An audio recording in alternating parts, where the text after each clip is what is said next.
Jā, runājot par hardware un hardware programmēšanu, es pats neesmu, es gandrīz nobijos.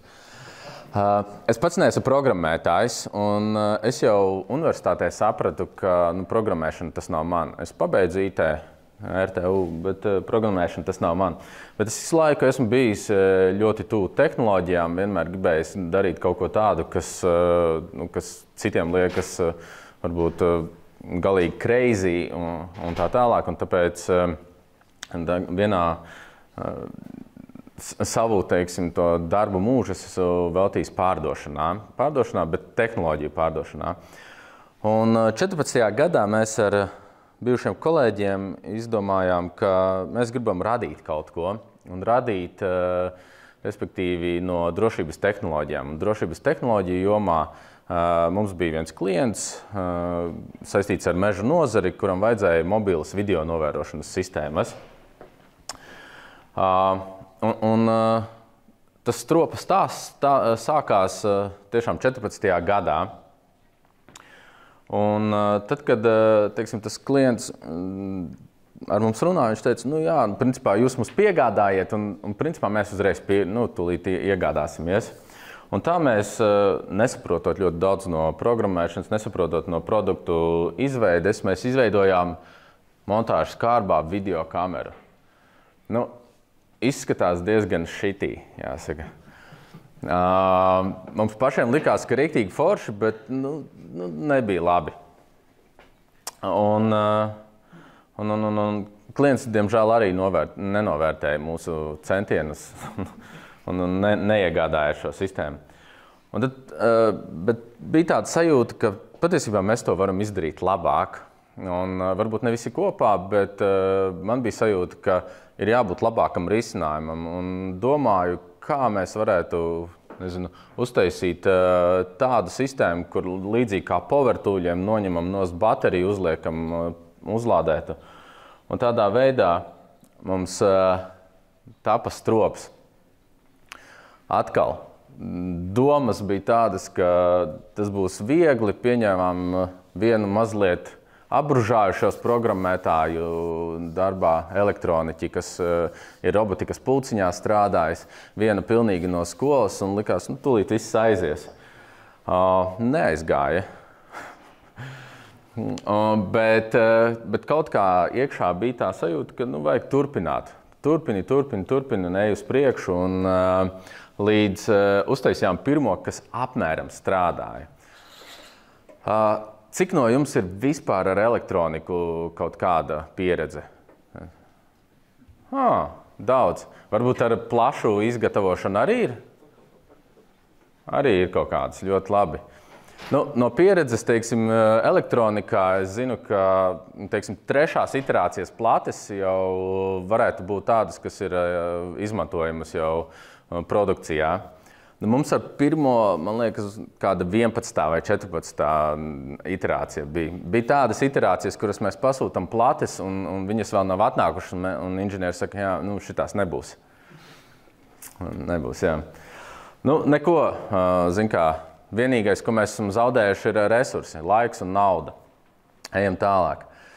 Tā mēs kaut kādā veidā dabujām strādājuši to produktu, un atkal tā sajūta bija tāda, ka būs, kaut kad jau būs.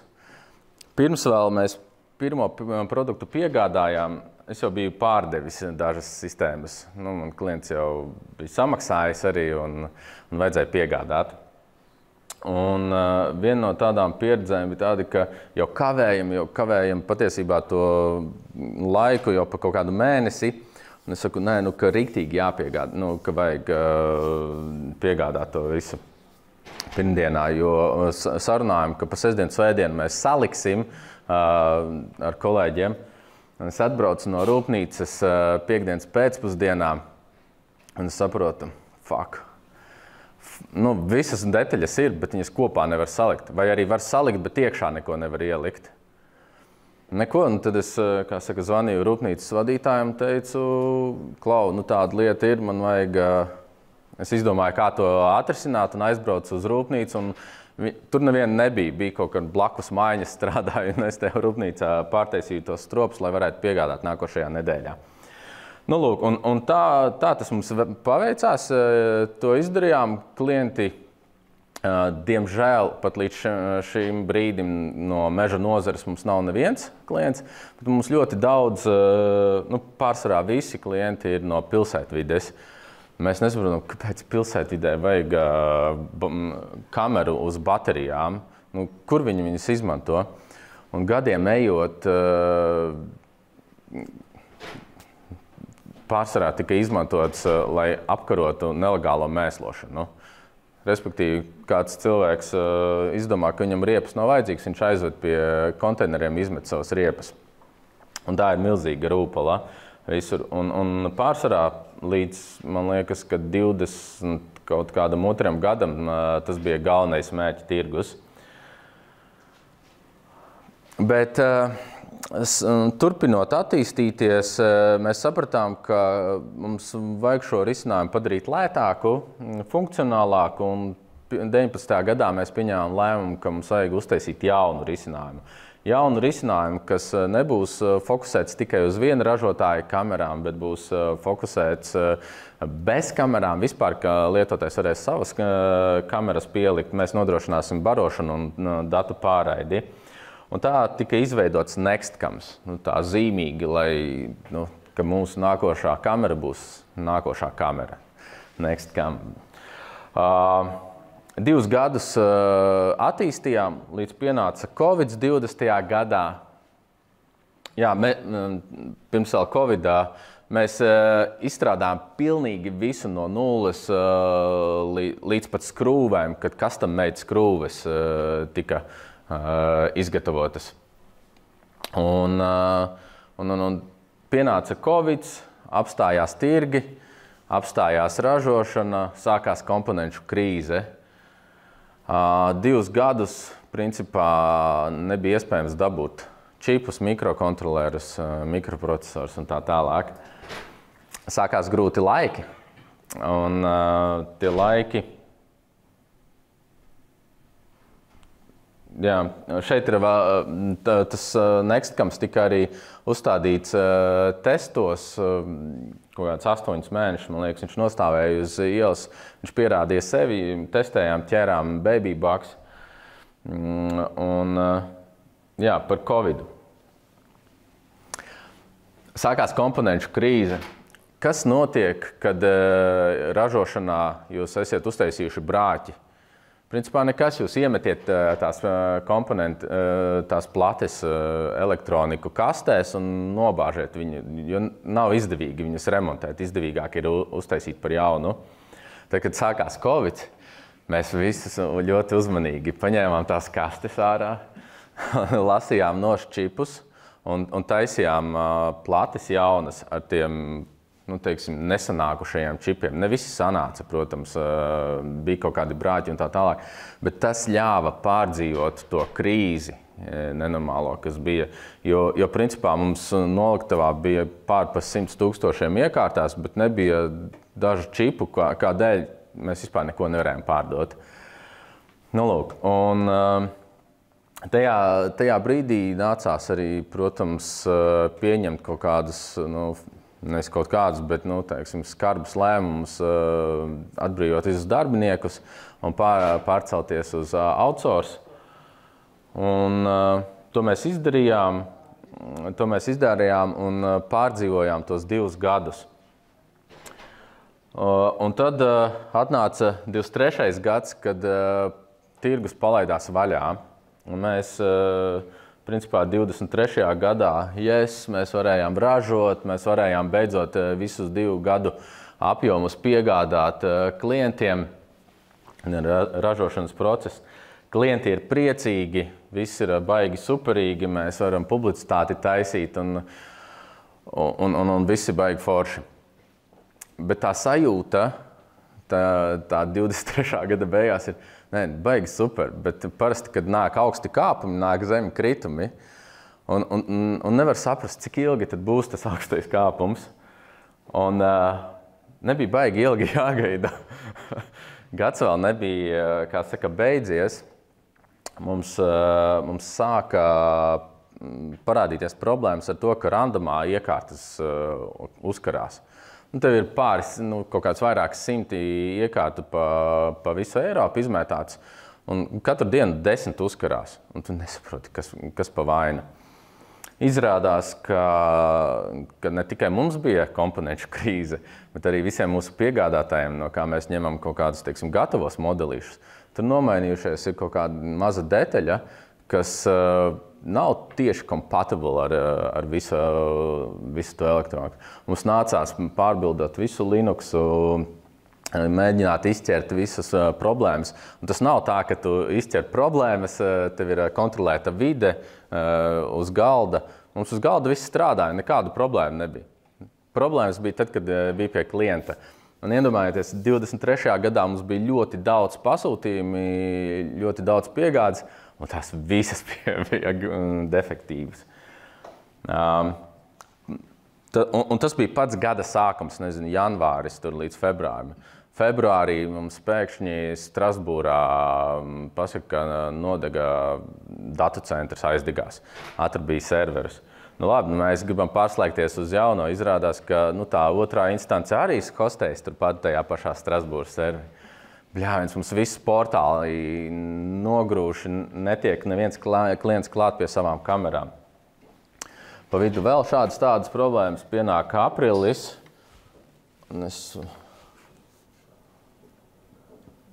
Protams, klienti jau ir uzkurināti.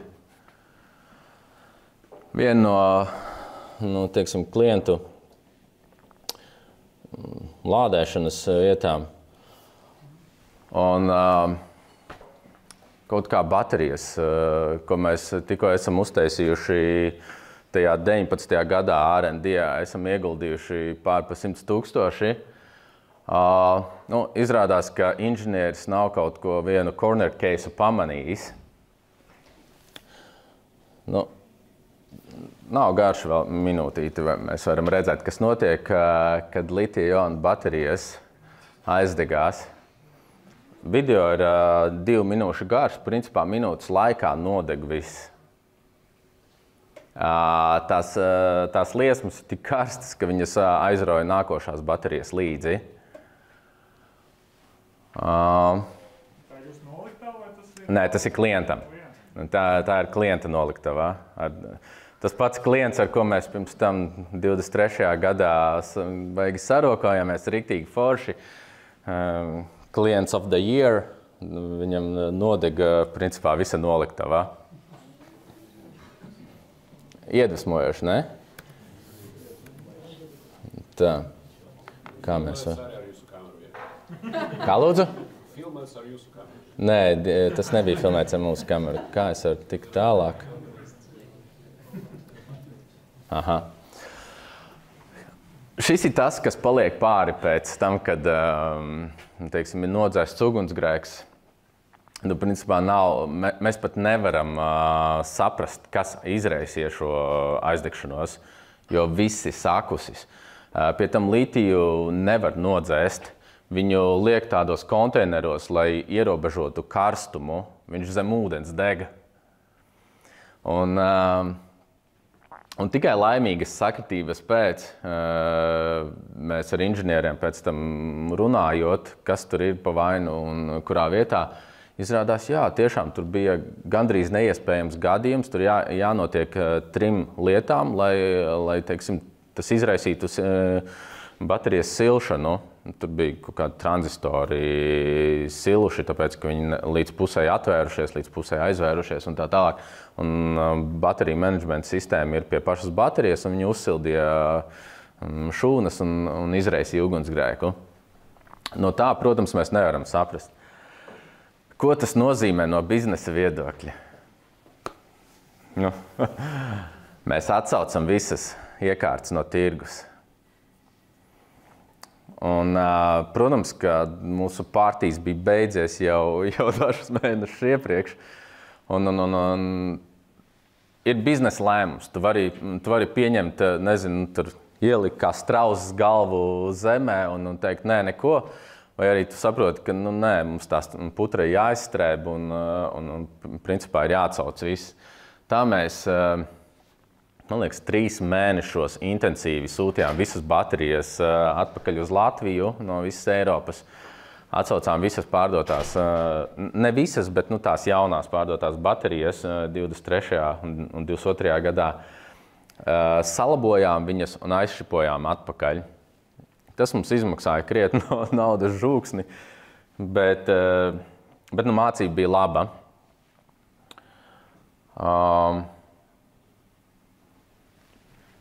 Mēs, teiksim, 24. gadā vēl pa vidu mēs bijām domājuši palaist to Nextcamu, jo šobrīd ir līdzekļi.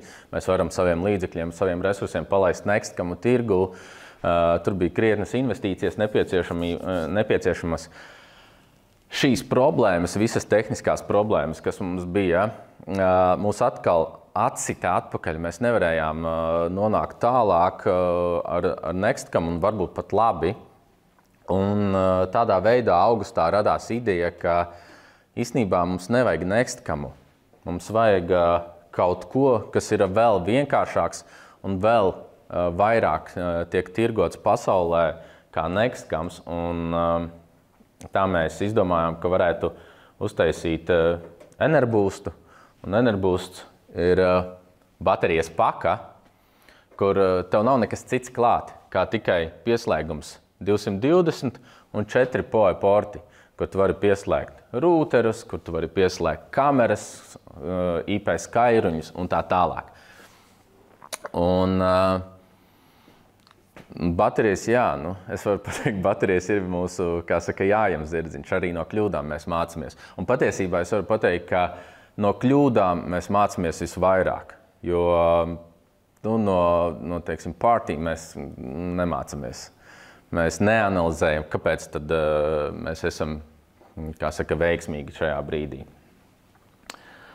Lūk, un mēs šo produktu, ja mēs runājam par produktu izstrādi, strops mums aizņēma kaut kādus 2 gadus, lai mēs varētu tādu diezgan stabilu produktu palaist tirgu. Nextcams, tas bija riktīgs failers un ļoti daudz naudas iztērēts. Tad teiksim, Enerboostu mēs tūlīt sākam field testus, un vispār viņš sāka, teiksim, tā tehniski ražoties, strādāt pie tehnoloģijas, man liekas, septembrī. Tas nozīmē, ka kaut kādu 4, 5, 6 mēnešu laikā mēs jau uztaisam produktu, kas noteikti atņems lielu daļu tirgus stropam, esošajam stropam. Un apkopojot to manu stāstu, es esmu daudz reizes runājis ar vairākiem cilvēkiem, kas tad ir tā svarīgākā lieta, lai jums izdotos, kā jums liekas, kas ir svarīgākā lieta veiksmē. Jāuztaisa produktu. Varbūt. Arī. Atrast investīcijas. Apņemšanās. Lai baterijas nedeg. Jā. Pircēji vai neatlaidības. Kad jūs nepadoties. Jā. Galam. Manā gadījumā, un es esmu pārliecināts, ka ļoti daudzos gadījumos tā ir vēlme. Vēlme kaut ko izdarīt. Un tikai pēc tam nāk investīcijas, tikai pēc tam nāk komanda, tikai pēc tam nāk viss pārējais. Vispirms ir vēlme. Vēlme kaut ko izdarīt. Un es esmu redzējis daudzos arī savos kolēģos, ka ir 9 to 5. Tur, kā saka, ir pulkstens pirms 5, nokrīt pildspalva un pazūd. Tur nav vēlmes. Un es kā, teiksim, kā vadītājs vai kā biznesa īpašnieks, protams, es gribu, ka ir tas engagement, teiksim, arī tajos kolēģos. Un ir tādi cilvēki, kas ir riktīgi aizrautīgi, kas ļoti grib sasniegt to rezultātu un sasniedz. Jūs droši vien esiet dzirdējuši stāstu par Elonu Musku. teiksim, cik, ir kategorijas viena, kas saka, viņš ir tur dievs, ja, tehnoloģija, ir otrs, ka viņš ir tur ārprāts, crazy, ja, tur cilvēks. Viņam ir ģimene biljonērija. Kā lūdzu? Viņš ir no biljonēru ģimenes. Un tad? Viņam nebija problēmas, viņam nebija risku. Ja kaut kas neizdevās, nav problēmu, ģimene paliec. Es nepiekritīšu, bet katram mums savs viedoklis. Es teiktu tā, ka cilvēki, kas strādāja, piemēram, SpaceX, viņi to darīja kaut kāda cēlāka mērķa vārdā. Viņi strādāja ilgas stundas, droši vien viņiem arī bija attiecīga samaksa, bet tā samaksa varēja būt arī citā darbā, un varbūt viņi nesasniegtu to, ko viņi ir šobrīd sasnieguši. Un vai viņiem bija viegli, tur varēja vēl viena neizdošanās būt, un viss būtu beidzies SpaceX-ā. Ja? Vai software is easy un hardware is hard? Es domāju, ka nē. Protams, ka kas notiek, ja mēs kļūdamies software kaut kādā izstrādē? Droši vien netiek ietekmētas dzīvības un veselības. Hardverā, varbūt es tiešām nezinu tik daudz, varbūt, ka tiek, bet hardverā jūs redzējāt, kas notiek, ja tiek pieļauta kļūda. Jā, starp citu par to kļūdu, gandrīz neiespējams gadījums bija katrā otrajā baterijā. Tikai laimīgas sagadības pēc mums bija viens ugunsgrēks. To mēs pēc tam, kad revorkojām, mēs konstatējām. Ko tad sagaida, ko es sagaidu no software developeriem vai inženieriem? Es sagaidu atbildību laikam tajā brīdī, kad būs kaut kāda problēma, ka nevis es palieku viens, bet ka viņi nāk ar mani un dara to, novērš tās problēmas. Un tas ir ļoti saistīts, ko nozīmē to be in charge? Ko jums tas nozīmē? Variet pateikt kaut kādus? Uzņemties atbildību par to, ko mēs darām. Kā? Par rezultātu, ja tas ir. Būt gatavam paņemt jebkuru problēmu ar sevi. Vēlmas diegs, lai dieg. Kā lūdzu? Vēlmas diegs, lai dieg visu laiku. Jā. Es teiktu, ka, teiksim, mana pārliecība ir tāda, ka be on charge ir tas, ka tu maksā ar savu resursu, laiku, naudu un tā tālāk. Jo jebkurā gadījumā, tad, kad tev, un tikai tev, teiksim, no tevis, no tava lēmuma ir atbildīgs, tas iet uz priekšu vai neiet uz priekšu, palaist produktu tirdzniecībā un tā tālāk. Un tu zini, ka ja tas feilos, tad es būšu tas, kas, sēdēs vai maksās vai tas. Tu nekad neizlaistu tādu produktu vai nepieietu tam pavirši, kā tad, ja tu zini, ka, skaisti vārdi, tur būt atbildīgam un tā. Ko tas nozīmē reālajā dzīvē? Neko, labi, man nesanāca, piedod, es tagad no 8 līdz 5 es turpināšu darīt, iespējams tādas pašas muļķības, bet tā tālāk. Un uz šo jautājumu jau es arī atbildēju, kas tad notiek tad, kad mēs kļūdamies, ir ietekmēta cilvēka dzīvība.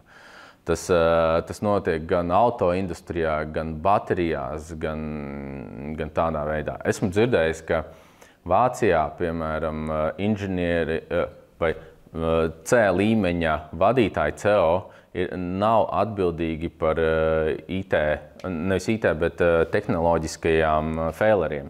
Bet galvenais inženieris ir atbildīgs par tehniskajiem faileriem. Nezinu, vai tas tā ir, vai tas tā nav. Es esmu vienkārši to dzirdējis no industrijas.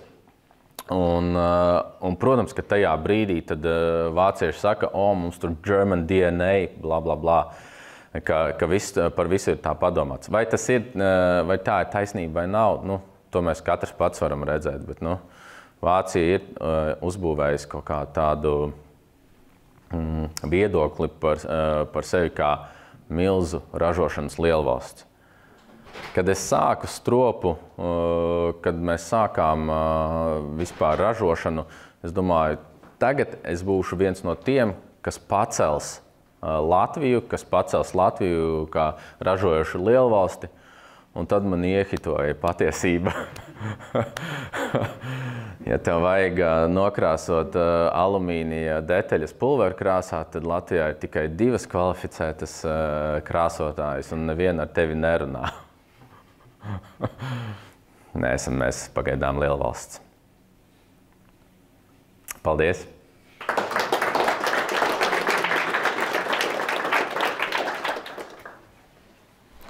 Es iekļāvos ļoti ātri. Vai jautājumi? Ir. Jā. Jautājumi nav. Divi jautājumi. Viens, tad kas ir tā mācība, lai nebūtu bijis tāds fails ar tām baterijām? Ko tu būtu darījis savādāk, kad tu skaties atpakaļ?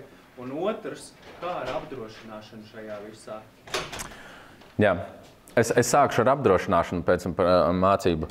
Mums ir cilvēciskā apdrošināšana uz miljonus par gadījumu. Droši vien, ja tas process būtu iedarbināts kaut kādā veidā, varbūt būtu savādāk, bet es nezinu, jo mums, teiksim, neviens, tas klients, kuram aizdegās šīs baterijas, viņš nepieteica apdrošināšanas. Tur nācās savādāk, man nācās, teiksim, sadādākā veidā izpirkt to problēmu, piegādājot viņiem, teiksim, vispār tur pa puscenu no pašizmaksas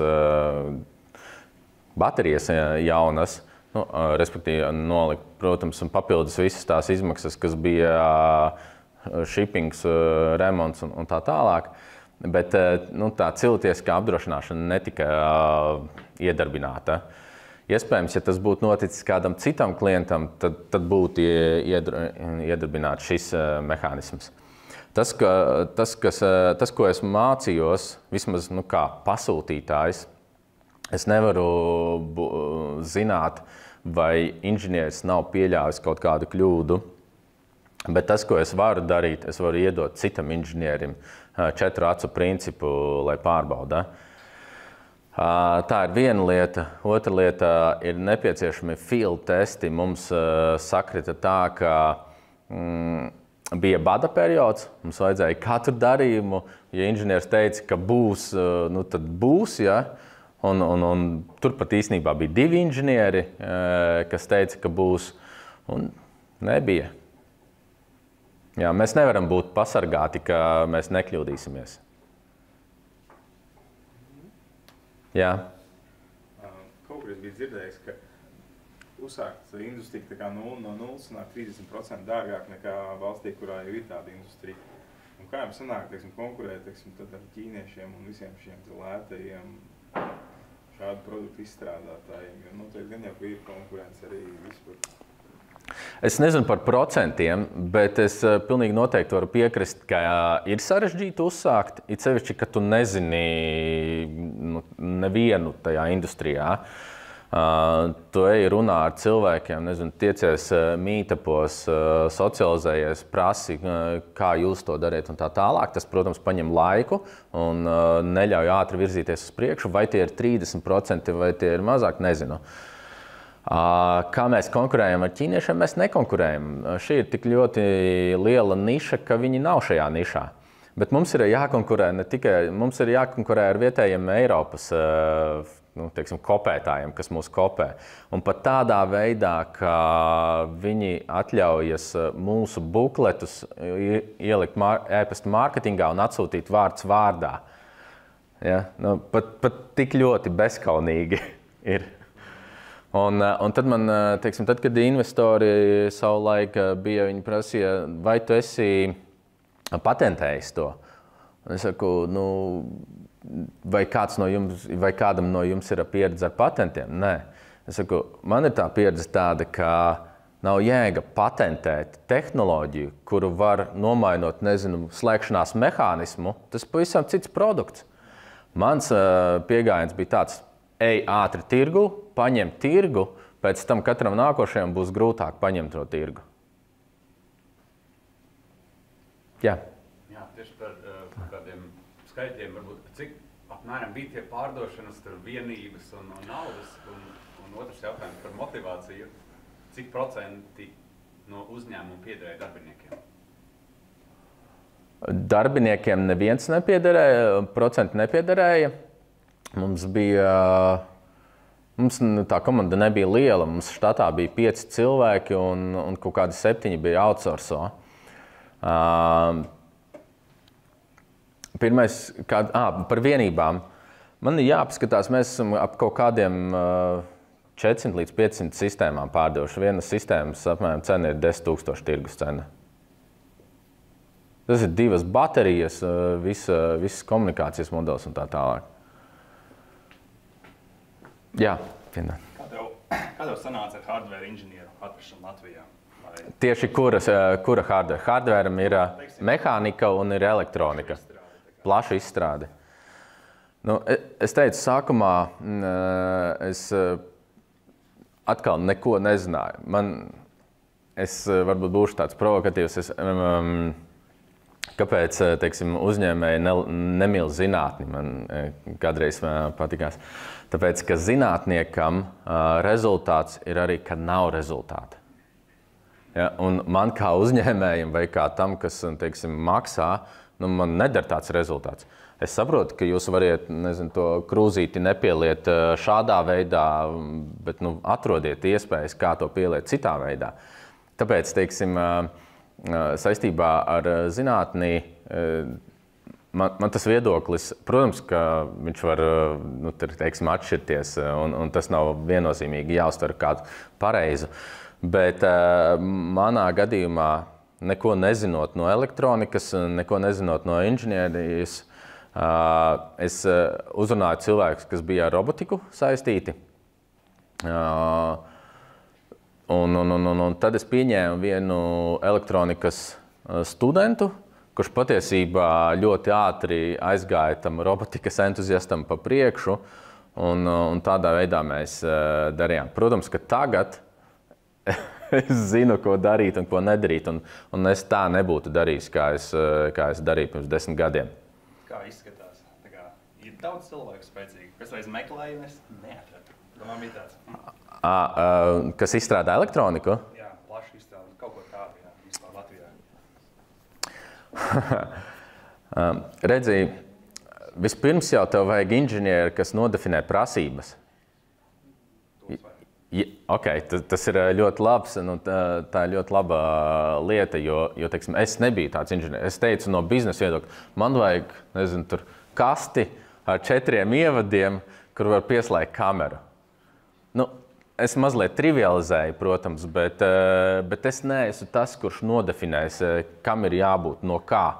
Man tāpēc es paļaujos uz cilvēkiem, kas zina kā, kas izdomā kā. Es varu pateikt, vai tas ir, teiksim, tajā budžetā, ko mēs ražojam, vai nē. Jo teiksim, arī komponentu sorsēšana ir ļoti tāds interesants ceļojums laikā. Ja mēs apskatīsimies, cik maksā komponenti, nezinu, kaut vai tāds te konektors, viņš maksā 10 eiro. 10 eiro. Lai es varētu viņu tirgot, nezinu, par 1000 eiro no to visu, man ražošanas izmaksas nedrīkst būt lielāks par 300 eiro. Tas nozīmē, man paliks kaut kāda peļņa, man no tās gala cenas man vajadzēs iedot distribūtoram, man vajadzēs iedot partnerim. Tas nozīmē, lai vispār biznesa varētu iet, tava ražošana nekādā veidā nedrīkst būt lielāka par 30% no gala cenas. Jā. Jūs teicat par to, kā izstrādātājiem vajadzētu būt in charge. Tagad lūdzu, vai tad, kad ir kaut kāda lielāka uzvara, viņam arī vajadzētu būt in charge, vai nu tā kā 100 miljonu projekts un džekere, kur jums ir pizza, un kāda jums ir pieredze no tā, kā motivēt be in charge? Tas ir ļoti labs jautājums. Un patiesībā es gribētu viņu vēl paplašināt šo jautājumu, teiksim, atbildi. Iedomājieties, ja mēs veidotu valsti un valsts, teiksim, tos lēmējus, ministri būtu in charge un viņi par veiksmīgu, nozares attīstību saņemtu miljonus. Jūs būtu pret to? Es nezinu par miljonu, Bet pieņemam par miljonu. Kurš būtu pret to, ka ministrs saņem miljonu par to, ka viņš ir, uztaisījis? ja tas nesīs 100 miljonus, protams. Jā. Tikai, ja pareizi KPI izvirzīti, citādi... Tur ir vairāki faktori, bet iedomājieties, šobrīd mums Latvijā ir sodīšanas, teiksim, tāds princips. Tad, kad kaut kas nesanāk, mēs te velkam pa tiesām, tāpēc politikā neiet spēcīgi līderi, jo viņi saprot, priekš kam man to vajag. Un tās neizdošanās tiek reāli sodītas. Bet izdošanās, tieši kā tu jau minēji, netiek apbalvotas. Pilnīgi noteikti būt in charge nozīmē, ka tu tiec apbalvots. Arī manā gadījumā tas tiek atbalvots. Un es esmu vairākiem in charge piedāvājis, davai, tu būsi tagad līdzīpašnieks, bet esam vienādās pozīcijās. Nevis tu atnāc pie manis un saki, man vajag tirgus cenu, es strādāšu no 8 līdz 5 un man būs uzņēmuma daļas, bet davai, tad esam vienā laivā. Tad mēs, airējam kopā, mums nav tirgus cena, jo mēs domājam par kaut kādu nākotni spožo, un tad, kad mums ir sūdi, tad mums ir sūdi, bet tad, kad mēs svinam, tad mēs svinam. Līdz ar to ir jābūt apbalvošanai. Interesanti, vai ministriem ir pizza? Kāds? Interesanti, vai ministriem ir pizza? Gan jau, ka ir. Jā. Vēl es tādu juridisku jautājumu uzdot. Tad, kad notiek preces vai kaut kādas atsaukšana no tirgus, tajā brīdī ir Eiropas līmenī. Eksistē kaut kāds mehānisms speciāls vai tikai publicējam mājaslapā atsaucam? Nē. Vai speciālas veidlapas, kuras kaut kāds paziņojumi? Man tas arī bija pilnīgs jaunums. Es nezināju, ko darīt tajā brīdī. Un kā es uzzināju, es domāju, ko man tagad darīt? Es saprotu, ka man ir jāatsauc no tirgus. Kā es varētu to atsaukt no tirgus? Man nav vispār nekādas zināšanas par to. Es aizbraucu pie drauga, kas ir servisa direktors autotirgotājiem. Es saku, kā notiek auto atsaukšanas? Viņš saka, tu aizsūti vēstuli, respektīvi visiem tās markas lietotājiem vajag atbraukt uz servisu un novērst.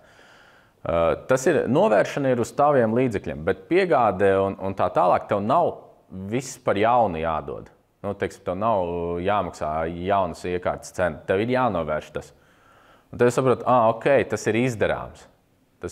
Tas maksās, cik tur 10 000, ja? Bet tas ir izdarāms. Un tādā veidā es nonācu arī līdz risinājumam, kā to var realizēt. Ne pa pastu, tas elektroniski, bet, protams, urgent un tā, ka tu nedrīksti tālāk lietot. Un tādā veidā, teiksim, ja tu informē savu klientu, tu noņem no sevis atbildību. Ja viņš turpinās lietot pēc tam, kad ir saņēmis šo informāciju, tad tā vairs nav tava atbildība. Kādas ir pareizās emoji līdz šādos e-pastos?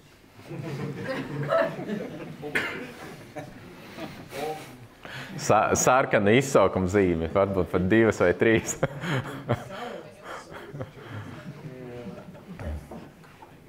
Vēl jautājumi? Man interesē, Jā. vai jums notiek kaut kāda testēšana un